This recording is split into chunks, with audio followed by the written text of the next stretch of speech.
आज हम लोग सीखने वाले हैं चक्रवृद्धि ब्याज के बारे में। कौन ब्याज बोले? चक्रवृद्धि ब्याज। तुम लोग क्लास 7 में साधारण ब्याज के बारे में पढ़ा था, है ना?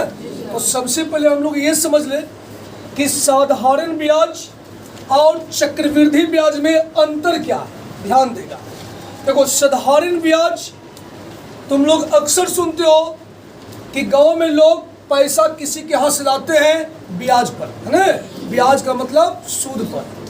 तो सूद दो तरह के हो सकता है, एक साधारण ब्याज और एक चक्रवृद्धि ब्याज। साधारण ब्याज में क्या होता है कि यदि हम किसी के यहाँ से 500 रुपया सूद लिए, क्या रुपया? 500 रुपया। वो व्यक्ति हमसे कहा कि हम आपसे सूद लेंगे 3 रुपये सैकड़ा, यानी 3% प्रति माह।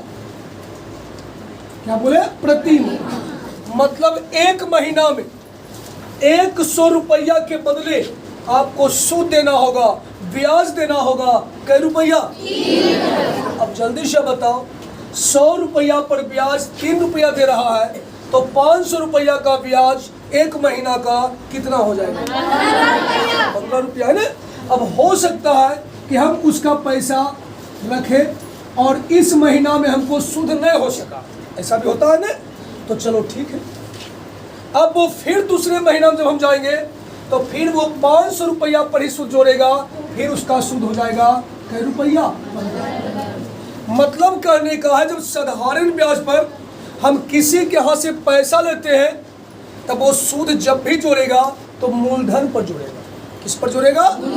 मतलब उसके यहाँ से हम जो पैसा लिए हैं उस पर जोड़ेगा। लेकिन यदि हम उससे बात कर लिए चक्रवृद्धि ब्याज का, कौन ब्याज का? चक्रवृद्धि ब्याज। तब वो क्या करेगा? ध्यान देना। अब यदि तुम पहला महीना में उसको सूद नहीं दे सका, ठीक है, तो फिर वो क्या करेगा? अगले महीना में इस सूद को इस मूल में यानी मूलधन में जोड़ देगा, ठीक है? और अब वो सूद 500 रुपया का नहीं बल्कि कितना का लेगा हमसे? 515 रुपया का लेगा। बस मेरा ने फिर हो सके हम इस महीना में फिर सूद नहीं दे पाएंगे तो फिर वो सूद को जो है मूलधन में जोड़ देंगे। बस बराबर। यानी कहने का मतलब है कि चक्रवृद्धि ब्याज में ब्याज का ब्याज लगता है, सूद का सूद लगता है, और साधारण ब्याज में सूद का सूद लगता नहीं है। उसका पैसा हम कितना ही दिन रोकेंगे, लेकिन जब भी वो सूद जोड़ेगा तो मूलधन पर जोड़ेगा। तो जल्दी से बताओ, किसी के यहाँ से पैसा लेने की बारी आवे तो साधारण ब्याज पर लेना चाहिए कि चक्रवृद्धि ब्याज पर लेना चाहिए? साधारण ब्याज पर, है ना? तो चक्रवृद्धि ब्याज पर लोगे ये बड़ा खतरनाक है।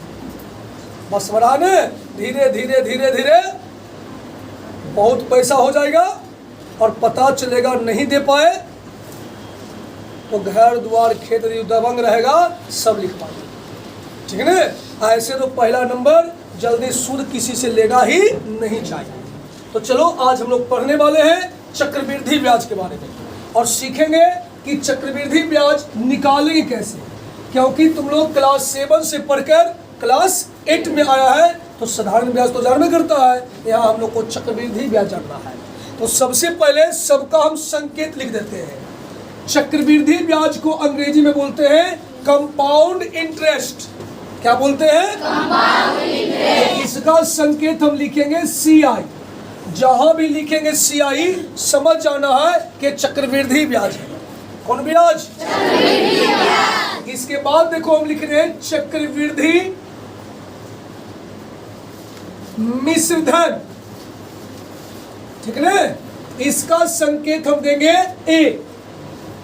क्या संकेत लिखे हैं? जहां भी A लिखेंगे समझ जाना कि यह मिश्रधन है, ठीक है? और इसके आगे हम चक्रवृद्धि जोड़ दिए हैं, नहीं तो बच्चा को ये नहीं पता चल पाता है कि मिश्रधन साधारण ब्याज वाला है कि चक्रवृद्धि ब्याज वाला है। तो चूंकि हम यहाँ पर चक्रवृद्धि ब्याज पढ़ रहे हैं, चक्रवृद्धि मिश्रधन हो गया।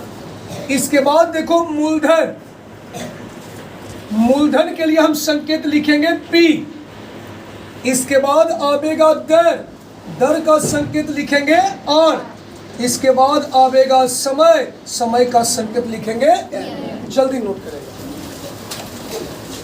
चलो अब ध्यान देगा, यदि हमको चक्रवृद्धि मिश्रधन निकालना हो तो इसके लिए फॉर्मूला होता है A बराबर P इंटू 1 प्लस R बटा 100 whole to the power n। Note करेगा जल्दी से। आगे पढ़ो, क्वेश्चन क्या कह रहा? 2 वर्ष अस्थिर से, जखनिए वर्ष रहे महीना रहे तो सबको पता ही है कि समय है, यानी n दिया हुआ है कितना? 2 वर्ष। आगे पढ़ो क्या कह रहा? 6% वार्षिक। जब प्रतिशत में दे रहे हैं समझो वो दर दिया हुआ है, यानी R दिया हुआ है। R बराबर तुम्हारा हो गया 6%, और ऊपर लिख ही दिया है कि मिश्रधन ज्ञात करना है। तो जल्दी से यहाँ पर फॉर्मूला हम लगा देंगे। बताओ सूत्र मिश्रधन A बराबर क्या लिखा है?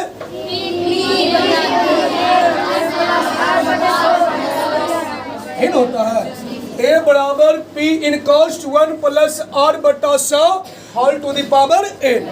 अब देखो सबका यहाँ पर मान बिठाएंगे, तो P बराबर तुमको दे रहे 7500 इंटू 1 प्लस R, तो R तुम्हारा हो गया 6%। अब बटा में कितना है? 100। अब पावर देखो n तुम्हारे पास कितना है? 2। अब कटेगा तो इसको पहले काटेंगे। ये देखो 3 से काटेगा 2 बार में, नहीं 2 से नहीं कटेगा 3 बार में, और 2 से काटेगा तो 50 बार।